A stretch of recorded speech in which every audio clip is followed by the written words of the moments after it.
సాహిత్యాల విషయంలో కూడా కొంచెం ట్రెడిషనల్గా ఉండే ఇళ్లలో ఈ సాహిత్యం పాడద్దు పాడించద్దు అని కూడా కొన్ని ఆంక్షలను చెప్పను, కానీ కొన్ని నియమాలు ఉంటాయి. సో ఆ నియమాలు అంటే ఉదాహరణకి రొమాంటిక్ డ్యూయట్స్ ఒక దశకంలో అయితే బాగా సాహిత్యాలు కొద్దిగా శృతి మించి కూడా మనం ఉన్నాయి, ఎప్పుడూ ఉన్నాయండి. అంటే మరీ ఇప్పుడు సపోజ్ నేను అన్నయ్య పాడుతున్నాను అనుకో, అసలు నేను అన్నయ్య డ్యూయట్ పాడేటప్పుడే నేను బుక్ ఇలా అడ్డం పెట్టుకుని పాడేదాన్ని.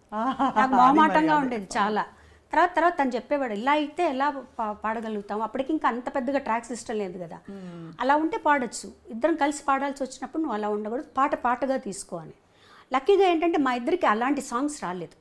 అవును, ఇద్దరికి అంత భయంకరమైన సాహిత్యం ఉన్నవి లేవు.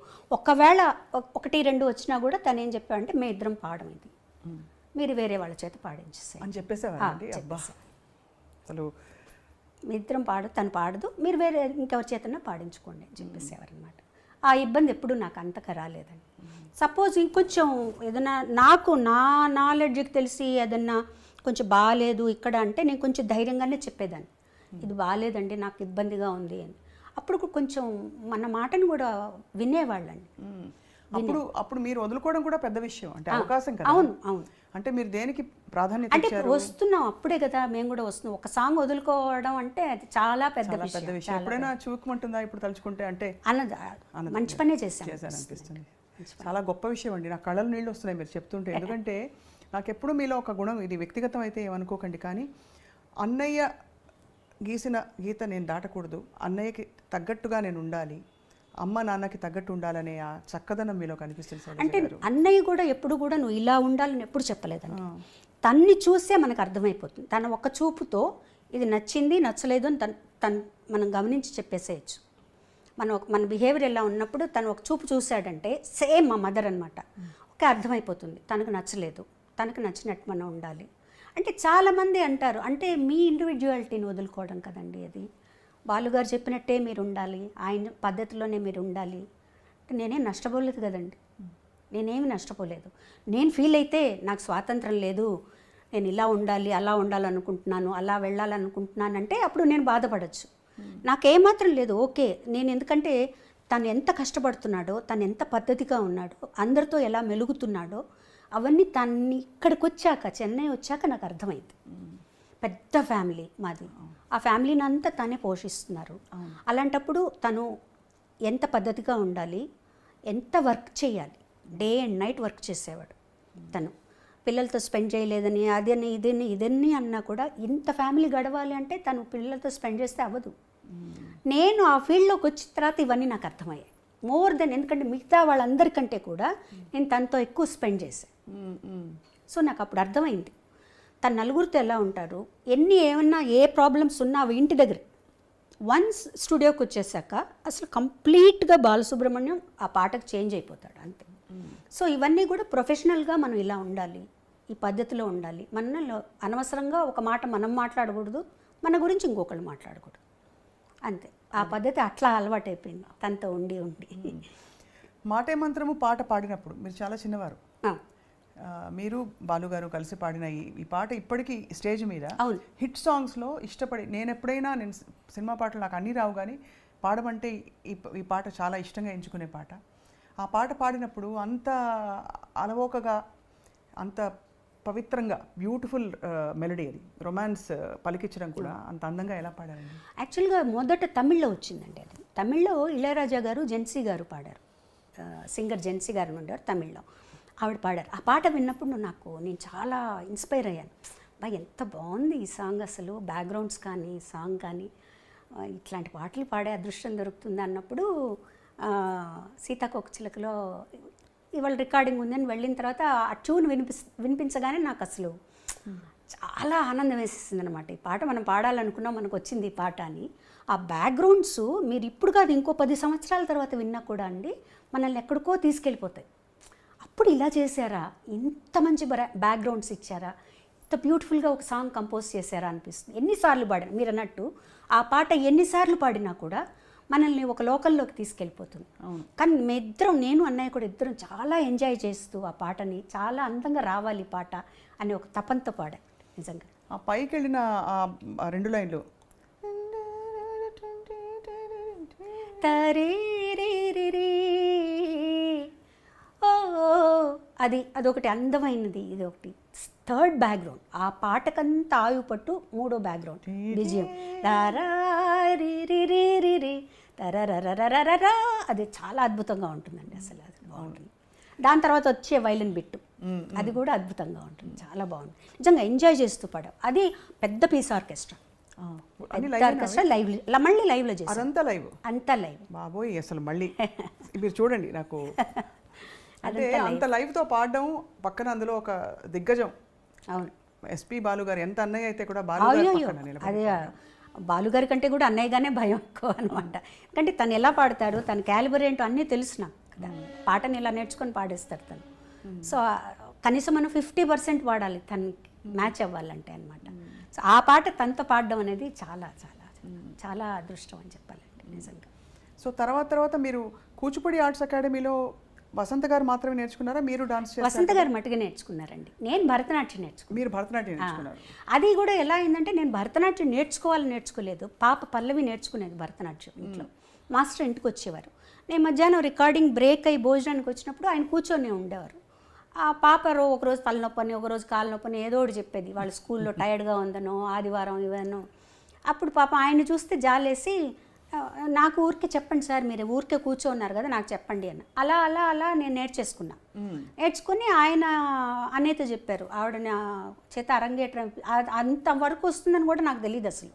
తర్వాత ఇంట్లోకి ఎవరు ఎక్స్పెక్ట్ చేయాలి అరంగేట్రం చేసే లెవెల్కి డాన్స్ చేస్తామని. తర్వాత అరంగేట్రం చేయిద్దామండి అన్నారు. అంటే అన్నయ్య అన్నారు, నాకు తెలిసి తను ఎలా చేస్తుందో నాకు తెలియదండి, అంటే ముందు గజ్జె పూజ చేస్తారు కదా, అది చేద్దాము అని చిదంబరంలో టెంపుల్లో చేసాం గజ్జె పూజ. అప్పుడు అన్నయ్యకి కాన్ఫిడెన్స్ వచ్చింది. ఆ తర్వాత అరంగేట్రం ఏమన్నారు అప్పుడు చూసి మీ డాన్స్?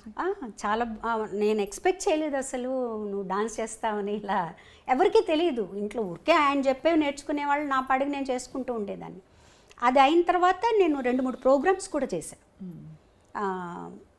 ICF ఇంటర్గల్ కోచ్ ఫ్యాక్టరీ వాళ్ళకి, తర్వాత కళాసాగర్ వాళ్ళకి చేశాను. కాకపోతే ఏంటంటే డాన్సు, పాట డాన్సు 2 ఎంచుకోవాలంటే ఒకటే ఎంచుకోవాలంటే బాగా స్టామినా కావాలి డాన్స్కి. తర్వాత స్వెట్ విపరీతంగా పోతుంది మీకు. అవును, గొంతు బాగా కొంచెం దెబ్బతింటుందని నేను చెప్పను, మనకు సహకరించదు. అది బాలమురళి గారు, చిట్టిబాబు గారు ఇద్దరు చెప్పారు నాకు. అంటే పాట వదులుకుని డాన్స్ చేయొద్దు అలా చెప్పారా డైరెక్ట్? అంటే నువ్వు ఆలోచించుకో, నువ్వు డాన్స్ చేస్తూ ఉన్నావంటే పాడలేవు. అంటే నేను అనుకున్నాను అనమాట, నాకు పాట మించి వేరే ఏమీ లేదు కదా. కానీ నేను ఆ పాపం మా మాస్టర్ గారు అయితే ఇంత నేర్చుకొని 2 ప్రోగ్రాంలు చేసి వదిలిపెట్టకమ్మా అని కూడా అన్నారు. లేదు సార్, నాకు పాటే ముఖ్యం, నేను పాట మీద ఉంటాను. లైక్ అంటే ప్రతిదానికి ఒక కారణం ఉంటుందండి, కారణం లేకుండా ఏది ఉండదు. ఆ నేర్చుకోవడం అనేది నాకు సాగర సంగమానికి ఉపయోగపడింది. ఆ డాన్స్ అరంగేట్రం చూసే విశ్వనాథ్ గారు అది మరొక అంటే మలుపు అని చెప్పొచ్చు. బికాజ్ చాలా చాలా పెద్ద మలుపు. మీరు నటనలోకి రావడం, అఫ్కోర్స్ ఒకే సినిమాలో వేశారు కానీ గుర్తుండిపోయే పాత్ర. అప్పుడు విశ్వనాథ్ గారు చూసి అడిగినప్పుడు మళ్ళీ ఆలోచించారా, ఇది మళ్ళీ నేను యాక్టింగ్ ఫీల్డ్? ఆలోచించడం క్వశ్చనే లేదండి, నేను చెయ్యను అని చెప్పేసాను. ఓకే, ముందు విశ్వనాథ్ గారు అడిగారు, ఏడుది నాగేశ్వరరావు గారు ఆయన అడిగారు, అందరూ అడిగారు. అన్నయ్య చేతి చెప్పించారు, మా వదిన గారి చేతి చెప్పించారు, విశ్వనాథ్ గారు మిస్సెస్ చేతి చెప్పించారు. నేను చెయ్యను అని చెప్పాను. ఎంత స్పష్టత అలా ఎలా వచ్చేసింది? అన్నయ్య కూడా వద్దని అనలేదు కదా? ఎవరు వద్దలేదు. అన్నయ్య కూడా నువ్వు చేస్తే బాగుంటుందని చెప్పారు, అందరూ చెప్పారు. అందులో విశ్వనాథ్ గారి సినిమా తన దగ్గరుండి చూసుకుంటారు, నీకు భయం లేదంటే నాకు వద్దు, నేను కంఫర్టబుల్ కాదు, నాకు వద్దు, నేను చెయ్యను అని చెప్పేసాను. నేను పాటలే పాడుకుంటాను. విశ్వనాథ్ గారు తెలివిగా ఏం చేశారంటే, మా నాన్నగారి దగ్గరికి వెళ్ళి మా నాన్నగారి దగ్గర ఒప్పించారు. బాబాయ్, నేను మంచి క్యారెక్టర్, దాని చేత చేయిస్తాను, ఎటువంటి చెడ్డ పేరు రాదు అవన్నీ చెప్తే, ఇంకా నాన్నగారు నన్ను పిలిచి, అన్నయ్య అంతలా ఆడుతున్నారమ్మా, నువ్వు చేయొచ్చు కానీ రిలక్టెంట్గానే ఒప్పుకున్నానండి ఆ క్యారెక్టర్. నిజం అంటే సరిపోయింది, నేను ఇష్టం లేకుండా చేయబట్టి ఆ క్యారెక్టర్ కరెక్ట్గా సరిపోయినట్టే అనిపిస్తుంది నాకు. నాకు యాక్టింగు అంత కష్టం అనిపించలేదు, ఎందుకంటే ప్రతిదీ విశ్వనాథ్ గారు కరెక్ట్గా యాక్ట్ చేసి ఇలా చెయ్యాలి, చిన్న చిన్న మూమెంట్స్, జుట్టు ఇలా వెనక్కి వేసుకోవడం దగ్గర నుంచి ఆయన చేసి చూపించేవారు. మా నాన్నగారి మీద నాకెంతో గౌరవం ఉంది, భక్తి ఉంది. ఇప్పుడు తప్పులు తెలుసుకుని నేను ఆయన మర్చిపోలేను. అందుకే చెప్తున్నాను, నువ్వు నాతో వస్తావో ఇక్కడే ఉంటావో ఆలోచించు.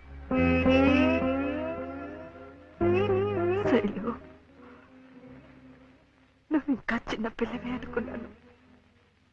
చాలా ఎదిగిపోయావమ్మా.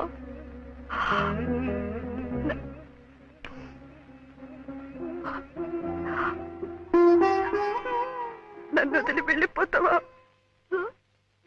మన ఇంటి గౌరవం మనల్ని వదిలి వెళ్ళిపోయే ముందు నేనే నా జాగ్రత్త పడ్డం మంచిది. అందుకే ఇప్పటికీ మించిపోయింది లేదు. ఎవరిని కావాలనుకుంటున్నావో ఆలోచించుకో. కానీ అయినా మీరు అలా పట్టేసి, ఎందుకంటే ఆ పాత్రలో మీకోసమే ఆ పాత్ర అల్లినట్టు అనిపిస్తుంది. అది మనకి అది విశ్వనాథ్ గారిలో ఉందండి. అది అదే నేను చేసిన ఒక్క సినిమా కాబట్టి నాకు అనిపిస్తుంది ఆయనలో ఉంది అది. అంటే అఫ్కోర్స్ మనలో కూడా ఆ జీల్ రావాలి, చెయ్యాలి అని ఆయన చేస్తుంటే మనకు ఆటోమేటిక్గా వచ్చేస్తుంది. తర్వాత ఫస్ట్ నేను భయపడింది ఏంటంటే కమల్ హాసన్ గారు ముందర చేయాలి. ఇది శాస్త్రీయ నృత్యమా కాదా? ఏ సాంప్రదాయం? ఎన్ని సంప్రదాయాలు ఉన్నాయో కూడా తెలుసా నీకు? దీన్ని భరతనాట్యం అంటారు.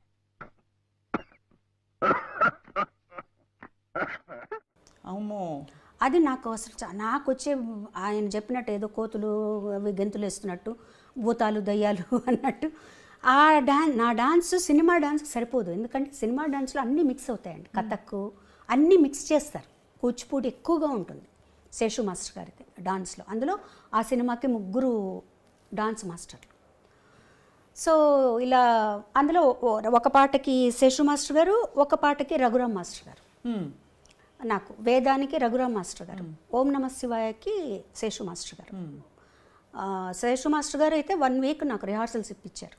అంటే పాట పెట్టి రిహార్సల్స్ అంత రిహార్సల్ చేసి అంతా ఓకే చేసుకున్న తర్వాత సెట్కి వెళ్ళిపోయిన తర్వాత విశ్వనాథ్ గారు ఈ మూమెంట్ మార్చేద్దాం, ఆ మూమెంట్ ఇలా మార్చేద్దాం. నాకు భయం వచ్చేసేది, బాబోయ్ నేను చేయలేనేమో అని.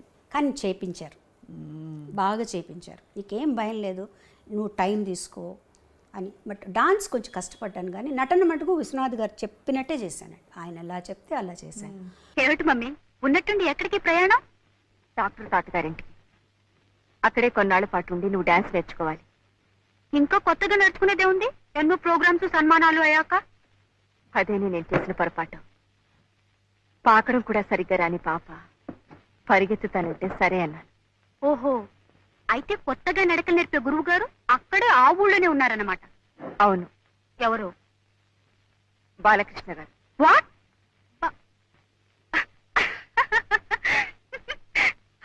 Are you joking? నీతో వేళపడలేమిటి?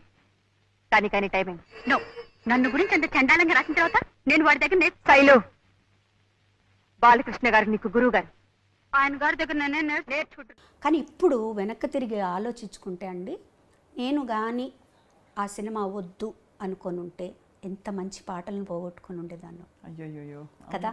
ఎందుకంటే ఆ సినిమాలో నేను యాక్ట్ చేస్తాను అని చెప్పిన తర్వాత అన్నయ్య గారు విశ్వనాథ్ గారికి, ఇళయరాజు గారికి చెప్పారు, ఇందులో శైలజకి పాటలు ఉంటే అవి శైలజ పాడుతుంది అని చెప్పారనమాట. అప్పటికి నేను ఒప్పుకోలేదు.